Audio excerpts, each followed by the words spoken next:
All right. Good afternoon, good evening, actually, and good morning somewhere out there in the world. Thank you for joining me here live. I'm sorry I missed last week. I get so busy that I forgive me, lost track of time on that last Thursday. So of course, happy Thursday to you all. We are live in the studios, and this is the Face of a Hero show. And so, of course, we have a wonderful, phenomenal hero, Shiro, today. And so I'm glad that you're joining us today. If you know anyone that has a story that should be shared here and it is an unsung hero and you believe that they should share their story because they are making a difference, by all means, reach out to me.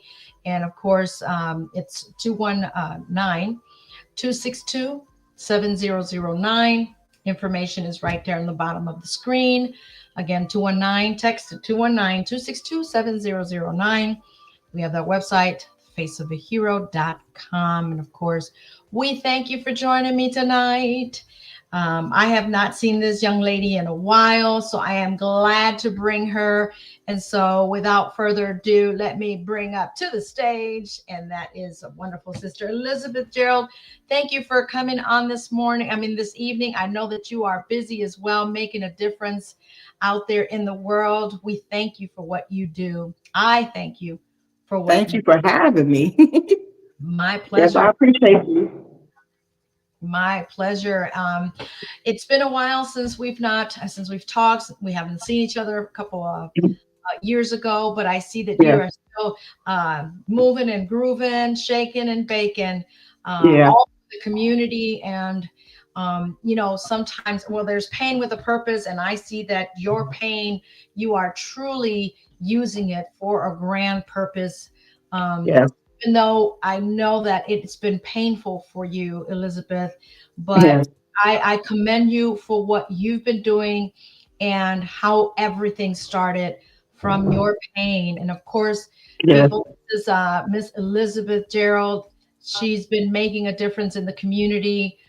She is very compassionate. She's an advocate, nonprofit leader, and devoted mother based in the Chicago area. She mhm, is the founder of MJGMovement, which is a 501c3 nonprofit organization. Of course, she's doing it in honor of her late daughter, Marcie Gerald. And of course, mhm. um, you are dedicating the the trauma that you've went through, Right, that you've seen, all of that. You are definitely using that as your stepping stone to do things. So, um, right. I'm going to let you talk. This is your platform. You are Mhm. the face of a hero, which is our shero tonight, Elizabeth. I thank you. I commend you for all that you've been doing in the community. So, Thank you. Yeah, um, I appreciate you. no, thank you. And so I'm going to share something on the screen, folks, and then Elizabeth, you take the floor. This is thanks to MJG and movement. Many lives have been touched. And this beautiful young lady here, I will allow you to now take over the mic, Elizabeth, and tell us what happened, what got you to where you are here today. Oh, first, I want to say thank you again, my sister, for having me on here. Um, well, I turned my pain into my purpose, and I started MJG Movement in honor of my daughter, Marcy. She died by suicide as a result of a sexual assault that happened in 2014, and she died in 2015, a year later. Um, and as a parent, you can lose anybody. You can lose your mom, your dad, brothers, sisters, but when it's your child in the casket, it's a whole different level. And her dying by suicide, made it even more difficult because suicide, it's not really, um, people say it's a sin and it's this or that. You get a lot of negative stigma behind suicide. So I really decided to stop the stigma, teach people, and help. When I first started this, I think I bet you shortly after I started my movement for the Yes, first time, yes, at that time, I did not know how far I would not go because I was just starting out myself. But when I first started out, I started having like people reaching out to me telling me, hey, that they had a relative die by suicide, and that they would rather say it was cancer or, natural cause because they were worried about the backlash. And then I started having sexual assault victims reach out to me, telling me their stories and how they never got any type of justice, because it was like back then what goes on in my house stays on in my house. So you have a lot of adults that walk around with a lot of childhood trauma. So, you have molestation and all kind of stuff, and so many people just started reaching out to me like, hey, can you help this, that, or the other. And so as I grew, what essentially happened, I started meeting doctors that were willing to partner with me, so I can now refer people for therapy, and counseling, for mental health, and we work with domestic violence victims, sexual assault. We do suicide prevention. I Wonderful. also feed the homeless people Monday, Wednesdays, and Fridays. I've actually helped Wow. house over 200 domestic violence survivors. Um, for Christmas, I was just telling you, for Christmas of last year, I gave toys, coats, hats, gloves, um, food, gift cards, diapers and wipes and feminine hygiene products to over 7,000 families last year. Wow. Um, you That's know, I wonderful. I try to give back and do as much as I can to help everybody, because everybody's going through something right now with times Mhm. being, hard. So I try to help as much as I can. Wow. Um, I'm sure that you work tirelessly, but you know that you're on a mission. You've been on a mission. Um, mhm. and may Marcie rest in peace. Beautiful spirit that continues to live on through what you do, Yes, Elizabeth. And so, yes, you know, you're using this as a vehicle that right. drives you to help others in need without even thinking of you. And so I commend you. I applaud you Thank for you. that strength. And I know that that strength comes from God, Right. because some Yes, people you say, I don't do. know how you do it, right? Yeah. And, here you can go on MJG and Movement and see the story of her daughter, Marcie. Hmm. And I know that it Hmm. wasn't easy, but what was that message, or what was that push, or what was that moment that you said, this is what I need to do with what's So, happened? When was that? so I think what really was my push is, when people started first reaching out to me, but then I started having people tell me that they did not want to talk about mental health or suicide, and, they're trying to hide it. And, I have to tell people, you know, just because you need some kind of care, counseling or therapy does not mean you're just bonkers or off your mind. I mean, people get depressed for anything. You can lose your job and get depressed. You can lose someone. It could be something that just makes you depressed. So it doesn't necessarily mean you for to go out and just be psychotic. It just means you need a little therapy and stuff. And Right, I right. think what the push really was for me is when I started having when I would go on the radio and stuff, and then I started having younger kids and like teenagers stuff reaching out to me, telling me their stories, like, thank you for saving my life. Listening to you is what saved me. And that's what really made me want to push more. And as I would go on, more and more people started reaching out. And then when my documentary dropped, it's like lots of people really reached out. And, my second comic book dropped last year. We're going to drop the third one this year. So it's just like more and more people reach out, and I think that's what really keeps me going, is that knowing that I am helping people, and that's what makes me feel good when I have people saying thank you, and just really grateful that I'm helping them. And it don't be like nothing much, but it can sometimes just be somebody wanting to talk and talk them off the ledge or something, and let them know that there is light at the end of the tunnel. Wow, And so that's what really that is gives me the big. push. You Mhm. mentioned a documentary. Tell us about that, and where can we find it? I have a documentary on Tubi. It's called "Who Was Marcie," which is Marcie. Um, and if you go on Tubi, it's on there.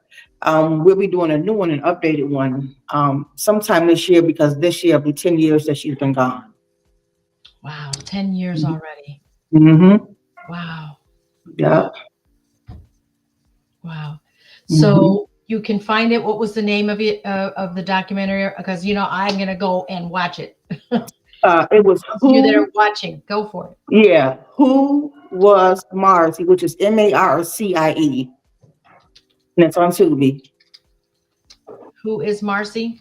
Who was? Oh, who was? I'm typing it on the chat, folks. For those Yeah, who Marcie, Marcie. on Tubi. Yeah. Wonderful. And Yeah. then your books, where can we find your books? Excuse me. My comic books, this is my first one. Well, my second one.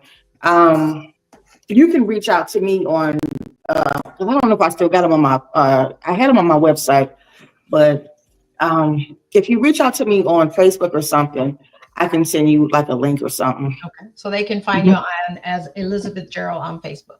Yeah, Elizabeth Gerald TL. Awesome. Awesome. Mm-hmm. Yeah. So I know that you, God, it's been several years where I met you in Illinois. There was an event that you were having. I thought that was very powerful. Are you still having those type of events other than you are raising funds, Yes, you're donating? I did a mental health tour last year called Save Our Youth, and it was a mental health violence tour I did last year. I did that one. So this year I'm going to actually do a gala. It'll be a fundraising gala, and it'll be, you know, a nice one. It'll be in July. And right now I'm putting together panels. I'm going to have one in Georgia, and I'll have one up here, and I may have one in Iowa too. And with the panels, it'll be like I'm going to call it a healing circle, because so many people need just to heal and come together with everything, you know, the fires in California and, you know, what happened in New Orleans. And it's just so much that's going on. So I have so many people really reaching out to me. So I want to do like a healing circle type panel. Oh, that's beautiful. And then I'll have people from different types of traumas on the panel. That's wonderful. And this is, it hit home for those that are tuning in, listening. The Face of a Hero show every Thursday at 8 p.m. Central Standard Time. And I have this wonderful guest of mine. She is very compassionate. I got to see her at her best when she's out there helping people. So she's the real deal, guys. She is our hero here on this show. And her compassion, her pain, she's using it for this purpose. And this beautiful young lady, she was not looking for trouble. She was not looking for someone to hurt her. Can you touch a little bit about that? Because we got some viewers now joining us. What happened, if you don't mind sharing again? I know that's part of the story. It's part of your testimony, how God works too.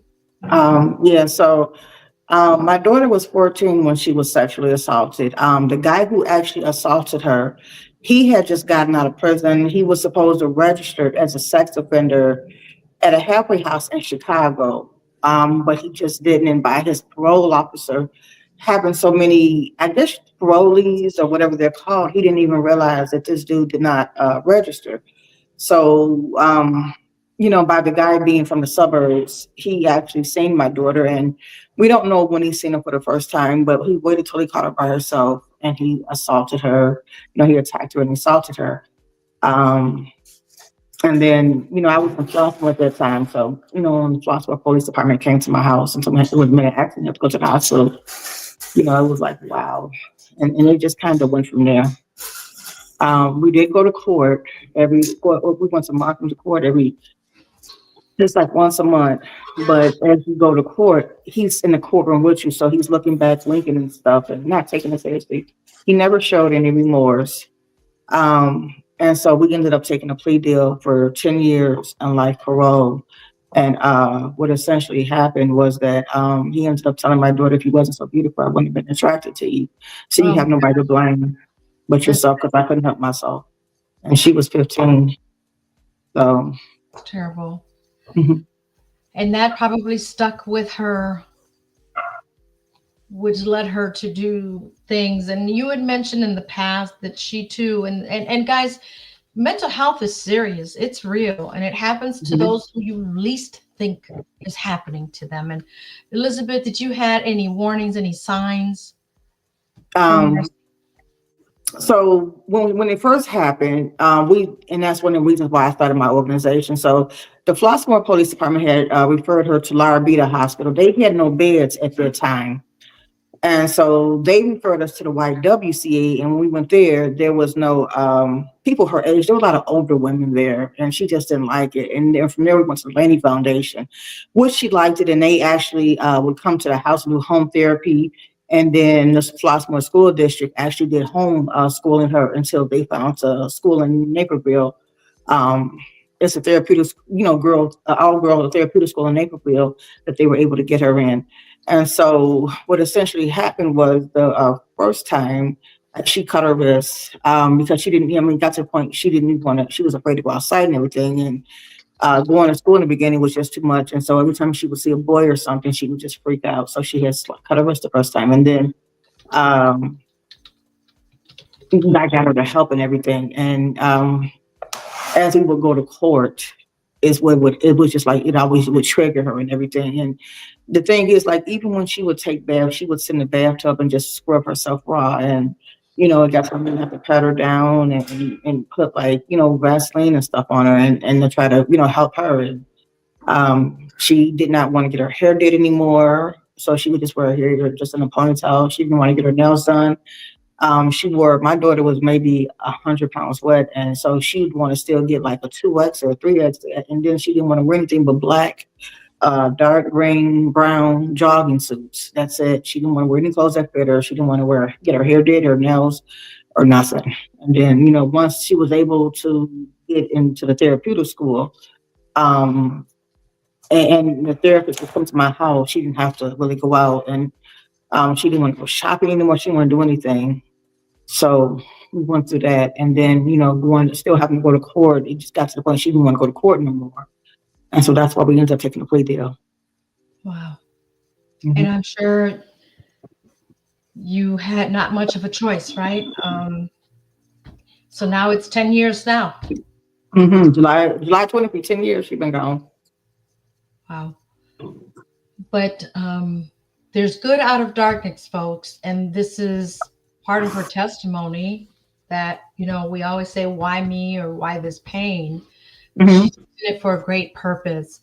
And for those of you that are just chiming in, Elizabeth is helping many people out there that are victims to anything that has to do with mental health, which is trauma, right? And when I don't know how to ask this, what was the worst part that you've in these last 10 years, now knowing Marcie, she can't come back, but she still lives in you, that you, if you've had that moment to say, I can't continue to do this, or is it, I have to continue to do this? Well, we all have our moments because, you never get over the fact of losing a kid. But I think I have to stay busy. So when you lose a child, when you sit at home and do nothing, it goes through your head. That's why you see a lot of mothers end up with cancer. You see a lot of fathers too. I'm not stop saying just mothers, but when a person loses a child, a lot of times they end up sick. They end up with cancer, and then a lot of times they end up dying. Maybe a couple of years after they lose their child because they're not really doing anything. So I try to stay as busy as I can and helping people. But I do have my moments when I know my body has to, relax, and I'll do that. Right. So are you looking, this is the time that you do an ask. Are you looking for people to be part of the movement, the MJG movement? Are you looking for volunteers? Are you looking for donations? This is your platform. Yeah, well, I'm looking for all the above. So even with my I'm having a gala. I'm putting that together now. It'll be a fundraising gala for my organization. It is a 501(c), so it is a tax write-off when you donate. So anytime anybody donates, I can give you, the information so you can put it as a tax write-off. And we can always use that because 85% of the stuff I do comes out of my pocket. I don't know, but people think when you have a nonprofit that everything's just thrown at you or something. But I do get some donations, from like Walmart and, the different stores and stuff. So yeah, and then I am looking for people to come in and help maybe volunteer, especially when I'm doing we're putting together a panel because Mental Health Month is May and Sexual Assault Victims Month is April. So I want to put together some stuff. It'll be a healing circle because it's not just for suicide prevention, but it's for, it's so much going on right now. And so many people are going through stuff, with, Mhm. like the fires and, what happened in New Orleans when, the guys ran on people over and, Right. it's just always something. So, a lot of people are really going through it right now. And so I want to do like a healing circle and I want to have, people from different traumas on that panel and, Right. they Right. could talk about their trauma and, on the end of each, I wanted to start with them telling their stories and their trauma so we can help them get through it and, Right. let them know that there's hope, and let people who come and see, hey, there is hope. Look at me, I went through this, but I'm still here. Right. And Right. that's what my goal is, so just to try to bring hope. And that's good that you're doing this. I know you had mentioned earlier about your gala, and so you want them to reach out to you via email, through the Facebook Yeah, page. they can my email, they can reach out to me through there. That would be a great way to send me emails. Facebook, I'm Elizabeth Gerald, which is Gerald, then it's a TF, Elizabeth Gerald TF on Facebook. I think my IG is the_MJGMovement, and it's a cartoon character of my comic book. And even on Facebook, it's a comic book character. My email is marciesmovement@gmail, which is MARCIES movement@gmail.com. So any of those ways you can reach out. All right, and I'm gonna put it on the screen, guys, so that you guys will have it. It's right there on the bottom of the screen. So it's Marcie's Movement. That's MARCIES. Is that correct? Mhm. All Yeah. right, movement@gmail.com for more Mhm. information to be part of. If you have been traumatized, you've gone through a trauma, you've gone through sexual assault, you've been a victim or a family member, join them. Do you have a date yet, location, or that's all to be determined? We're to be determined for everything, but I should have it soon because I already have people reaching out. And one of the things I would like to say is that when I started this, I just did not think it would go nowhere. But so many politicians have reached out. I mean, I've got a chance to meet senators, Congress people. I mean, I've gotten to meet Oprah. I've gotten to meet. And they've all reached out and told me their stories and help and me being just a regular woman from Flossmoor and doing this, I just didn't think nobody would really care because I am talking about suicide and sexual assault and Mhm. things that people sweep under the rug and to have such big names. Even Master P, he lost his daughter to fentanyl, and it was still considered suicide. And I've even Mhm. gotten a chance. So when I did my tour last year, he was with me in California, and so it's like a lot of them even going through stuff. Regina King's son hung himself, so she Right. reached out. So to have these people reach out telling me, hey, I lost a child, can you, how do you get through this? And that's the one thing, when it has somebody like Master P tell me, he's like, how do you get through this? How are you able to do this? And where do you get your strength from? And that's what makes me feel good. Mm. It's just like, wow, look at how big you are to me. And he's like, we in the same boat, sister. We are. And I still look up to them because I'm not them, but it's just amazing that somebody like these people would reach out asking me for advice on how to get through something like this. Mm. But God, right? Sis, Yes, but yes, God, yes, He's your strength, and I yeah, am honored to have you on this show. It's not yeah, easy, but with time, it may get easier to talk about it, but the pain is real. The pain is still there, right? yes, it is. It never And, goes away. yeah. And if there's a parent out there or a family member that you know that are going through this, reach out to Elizabeth. Um, Mhm. again, reach out to her to the email that's on the bottom of the screen. Um, she will help guide you. As you heard in the beginning of the show, she has Mhm. helped the homeless. She has helped with people that are going through the pain that Mhm. she's endured. And so I thank you. Anything else? We have a few minutes left. Anything else you'd like to share here on this platform? Yes, I do. I have my comic book. This is it. I'll be working on my third one. And that'll be dropping hopefully, I'm gonna say by July. We're hoping to drop that one. And my comic books, I'm actually working with. I got a chance to meet David Stewart in April of last year, and his son is starting his own distributing company, and it's going to be called, I think, Lions Forge, and they're going to help distribute my comic book. So his one of his partners, which is Jimmy, is going to work with me about getting my comic books, and they're going to help me distribute them. And then we're actually working on a mental health app that I want to launch in July as well. Wow, that's wonderful. And Mhm. everybody, I know that you have a visual impairment, Mhm. right? And Yeah.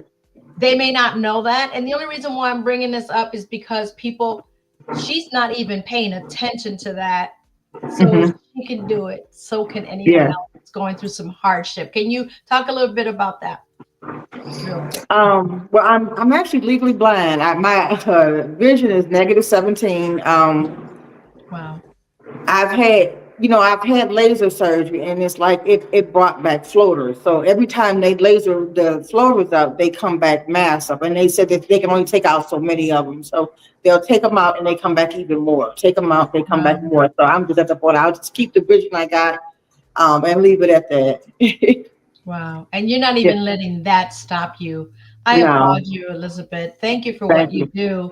do. You Yeah, are thank you for truly a having me. hero because you're not allowing your pain to just have you sit at home and Right. feel bad all day about it. You said, I have to Mhm. do something about that. My daughter's death is not in vain. She Right. suffered just like many others are probably suffering and have lost Mhm. their loved one to suicide because they've been sexually assaulted or because they've been bullied or for whatever reason. Yeah. This is real, And folks. see, This with happens, and you heard Elizabeth's story here.